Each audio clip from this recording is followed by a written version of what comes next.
क्या बेटी ऐसी भी होती हैं? जब से मम्मी जी सरला रिया के घर से आई हैं कुछ उदास सी रहती हैं। नव्या राजीव से बोली, ये तुम्हारा भ्रम है। बेटी के घर गई थी, भला वहाँ उनको क्या परेशानी हो सकती थी? तुम कुछ ज्यादा ही सोचते हो। नव्या ने भी इसे भ्रम समझा, लेकिन फिर भी उसे लग रहा था कि रिया के घर जरूर कुछ हुआ है।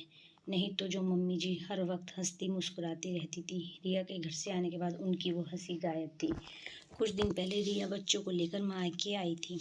वैसे तो वो अपने और अपने बच्चों में ही मस्त रहती थी, लेकिन इस बार वो माँ के आगे पीछे घूमती नजर आ रही थी। बात बात पर ये जताने की कोशिश कर रही थी कि उसे मम्मी जी की फिक्र है। मम्मी, लगता है भाई भाभी आपका ख्याल नहीं रखते। आप कितनी कमज़ोर हो गई हैं। आप मेरे साथ चलो, मैं और आपके दामाद आपका अच्छे से ख्याल रखेंगे। नहीं बेटा, मुझे कोई परेशानी नहीं। तू बेकार ही मेरी चिंता कर रही है। तेरे भाई और भाभी मेरा बहुत ध्यान रखते हैं। अच्छा, लेकिन ऐसा लगता तो नहीं। आप मेरे साथ चलेंगे बस। ऊपर से नीचे तिरछी नज़रों से सरला जी को देखते हुए रिया बोली, पगली है तू? भला बेटी के घर भी माँ बाप रहते हैं। लेकिन बेटी का अपने प्रति प्यार देखकर सरला जी गदगद थी। नहीं माँ, मैं आपकी बिल्कुल नहीं सुनूंगी। आप मेरे साथ चल रही हैं और आप मेरे साथ नहीं आई तो मैं समझूंगी आप मुझसे प्यार नहीं करती।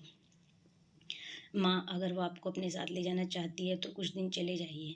जब आप आने के लिए कहेंगी तो मैं लेने आ जाऊंगा। राजीव बोला। रिया का अपने प्रति प्यार और झुकाव देखकर सरला जी उसके साथ चली गई थी, लेकिन कुछ दिनों बाद ही वापस आ गई। वाह, क्या सुहानी सुबह है। खिड़की से बाहर देखते नव्या बोली। आज नव्या और दिन की अपेक्षा जल्दी उठ गई थी।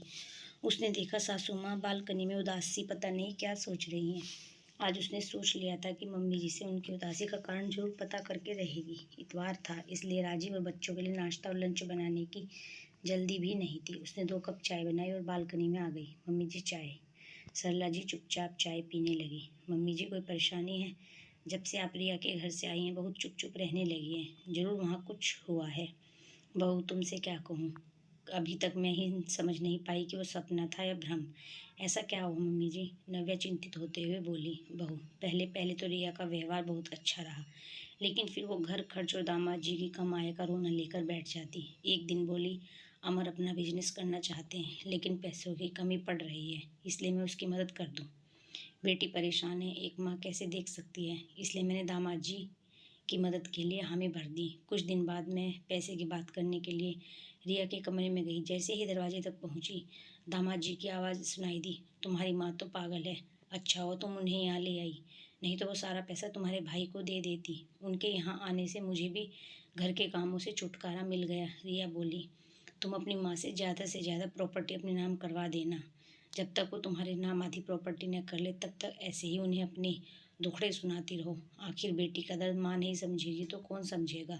कहते हुए दोनों हंसने लगे। इसलिए मैं बिना बताए चली आई। अभी तक समझ नहीं पाई कि वो भ्रम था या सपना। भला कोई बेटी अपनी माँ के बारे में ऐसा कैसे सोच सकती है? कहते हुए सरला जी की आंखें भर आई। नव्या का मन रिया के लिए तृष्णा से भर गया। उसे सासू माँ के लिए दुख हो रहा था। अगर वो रिया के साथ नहीं जाती तो उनका दिल नहीं दुखता, न ही माँ बेटी का रिश्ता टूटने की कगार पर आता। कम से कम वो रिया की झूठी फिक्र और परवाह के भ्रमजाल से खुश तो थी। नव्या के पास कहने के लिए शब्द नहीं थे। उसने सरला जी को गले से लगा लिया। सरला जी ने भी बेटी समान बहू के गले लगकर अपने आंसू को बह जाने दिया। धन्यवाद।